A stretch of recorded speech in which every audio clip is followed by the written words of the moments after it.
Hi students, 10th Max, 3rd chapter Algebra, exercise number 3.1, second question. Discuss the nature of the solutions of the following system of equations. Second subdivision. நமக்கு 3 equations கொடுத்துருக்காங்க.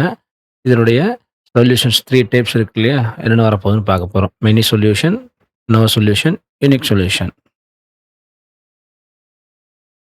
இங்கே அவங்க கொடுத்துருக்க 3 equation பார்த்தா standard form இல்லை. அப்போ நம்ம standard ஃபார்முக்கு மாற்றிக்கணும். அதாவது எல்லாத்தையும் வேரியபிள் தனியாக, கான்ஸ்டன்ட் தனியாக பிரிக்கணும். அப்போ இந்த 3யை நம்ம ஃபஸ்ட்டு டிஸ்ட்ரிபியூட் பண்ணலாம். அப்போ நமக்கு என்ன கிடைக்குன்னா 2y plus Z equals to minus 3x. அந்த டி டிஸ்ட்ரிபியூட் ஆகும்பொழுது -3x ப்ளஸ் 3. இப்போ கான்ஸ்டன்ட்டில் ஒரு சைடு, வேரியபிளில் ஒரு சைடு கொடுத்துரும். அப்போ -3x லெஃப்ட் சைடு வரும்போது நமக்கு என்ன கிடைக்கும்? 3x. ஆல்ரெடி ஒரு 2y ப்ளஸ் இசட். அப்போ ரைட் சைடு நமக்கு 3ன்னு இருக்கும். இதை நம்ம ஃபஸ்ட் ஈக்குவேஷன் எடுத்துக்கலாம். இதேமாதிரி செகண்ட் ஈக்குவேஷன் அது ஆல்ரெடி ஸ்டாண்டர்ட் ஃபார்மில் தான் இருக்குது. அதை நம்ம ஒன்றும் சேஞ்ச் பண்ண வேண்டியதில்லை. அப்போ -x plus 3y minus Z equals to -4. அதை நம்ம செகண்ட் ஈக்குவேஷன் எடுத்துக்கலாம். தேர்ட் ஈக்குவேஷன் ஸ்டாண்டர்ட் ஃபார்மில் இல்லை. ஏன்னா ரைட் சைடு வந்து -1/2ன்னு இருக்குது. அப்போ 3x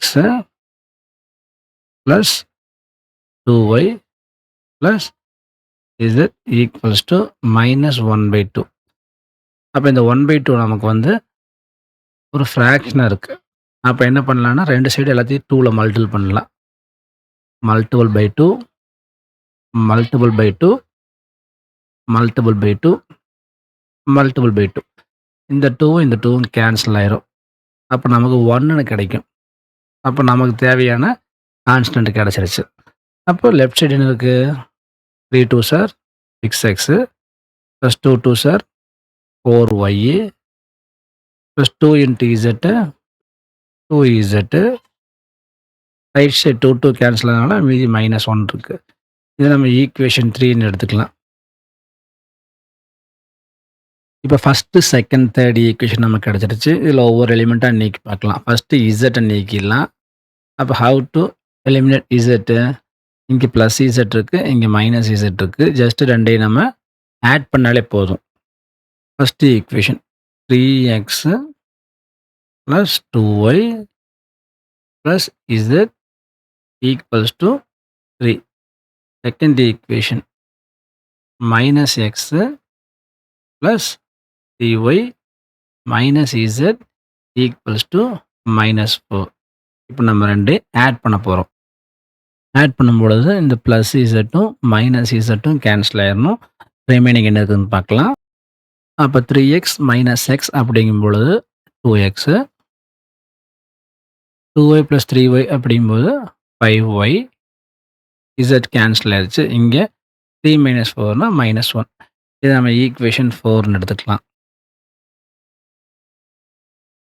அதே மாதிரி இப்போ ஃபஸ்ட்லேயும் தேர்ட்லேயும் இசட்டை நம்ம கேன்சல் பண்ணுறதுக்கு ட்ரை பண்ணலாம். ஃபஸ்ட் ஈக்குவேஷனில் இசட் வந்து 1 டைம் இருக்குது. தேர்ட் ஈக்குவேஷனில் 2 டைம்ஸ் இருக்குது. அப்போ ஃபஸ்ட் ஈக்குவேஷன் 2 டைம்ஸ் மல்டிபிள் பண்ணலாம். 6x plus 4y plus 2z equals to 6. Right சைடை மல்டிபிள் பண்ணியாச்சு. இப்போ அடுத்து தேர்ட் ஈக்குவேஷன் இருக்கு இல்லையா? அதை அப்படியே சொல்ல வேண்டியது தான். என்ன இருக்குது? 6x plus 4y plus 2z equals to -1. இப்போ ரெண்டுமே பார்த்தோம்னா கிட்டத்தட்ட ஒரே மாதிரி தெரியுது. இப்போ இசட்டை கேன்சல் பண்ணுறதுக்கு ரெண்டையும் சப்ராக்ட் பண்ணணும். அப்போ ஃபஸ்ட் ஈக்குவேஷன்லேருந்து தேர்ட் ஈக்குவேஷன் சப்ராக்ட் பண்ணணும். சப்ராக்ஷன் ஒன்றும் இல்லை, நம்ம ஜஸ்ட்டு சிம்பிளை மட்டும் சேஞ்ச் பண்ணால் போதும். பாசிட்டிவாக இருக்கிறது நெகட்டிவாக மாற்றிக்கணும், நெகட்டிவாக இருக்கிறது பாசிட்டிவாக மாற்றிக்கணும். லெஃப்ட் சைடு மட்டும் பண்ணால் பத்தாது, ரைட் சைடும் பண்ணணும், மறந்துடக்கூடாது. அப்போ இங்கே 6x கேன்சல் ஆயிரும், 4y கேன்சல் ஆயிரும், 2z கேன்சல் ஆயிரும். அப்போ ரிமைனிங் நமக்கு என்ன இருக்கும் அப்படின்னா, லெஃப்ட் சைடு எல்லாமே கேன்சல் ஆயிடுச்சு. அப்போ லெஃப்ட் சைடு எல்லாமே 0. ரைட் சைடு என்ன ஆயிடுச்சு? 7. இது கண்டிப்பாக இப்படி தான் நமக்கு பாசிபிலிட்டிஸ் கிடைக்குமா? கிடைக்கும். அப்போ this is not possible. This is not possible.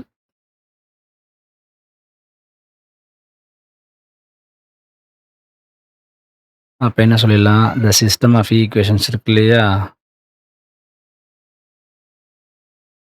System of equations is inconsistent.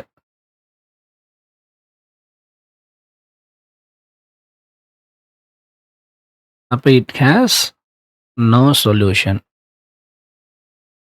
இந்த தொகுப்பு ஒருங்கமைவற்றது. எனவே இதற்கு சொல்யூஷன்ஸே இருக்காது. No solutions. சிம்பிளா முடிஞ்சது. இதுல என்ன அப்படின்னா, ஃபர்ஸ்ட் ஈக்குவேஷனையும் தேர்ட் ஈக்குவேஷன் முதல்ல கம்பேர் பண்ணி பார்த்துருந்தோம்னா, ஃபர்ஸ்ட்டே நமக்கு தெரிஞ்சிருக்கும். இது ஆக்சுவலா பேரலல் ஈக்குவேஷன்ஸ் அப்படிம்பாங்க. பேரலல் ஈக்குவேஷன்ஸ்னா, ஃபர்ஸ்ட் லைன் இருக்கு இல்லையா? அதாவது ஃபர்ஸ்ட் ஈக்குவேஷன் அதோடைய லைன் ஃபர்ஸ்ட் ஈக்குவேஷன் இந்த மாரி போச்சுன்னா, தேர்ட் ஈக்குவேஷன் இந்த மாரி போகும்னு அர்த்தம். அது சேம் டைரக்ஷன்லயும் போலாம், இல்ல ஆப்போசிட் டைரக்ஷன்லயும் போலாம். 2 இன்டர்செக்ட் ஆச்சுனா தான் நமக்கு யூனிக் சொல்யூஷன் கிடைக்கும். ஆனா 2 இங்க இன்டர்செக்ட்டே ஆகல. அப்ப நமக்கு என்ன சொல்யூஷனு? No solution.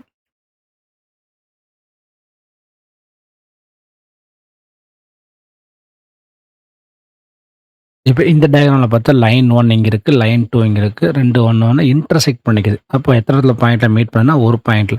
அப்ப இதுக்கு கண்டிப்பா எக்ஸ்‌க்கு ஒரு ஆன்ஸர் இருக்கும், ஒய்‌க்கு ஒரு ஆன்ஸர் இருக்கும், இசட்‌க்கு ஒரு ஆன்ஸர் இருக்கும்.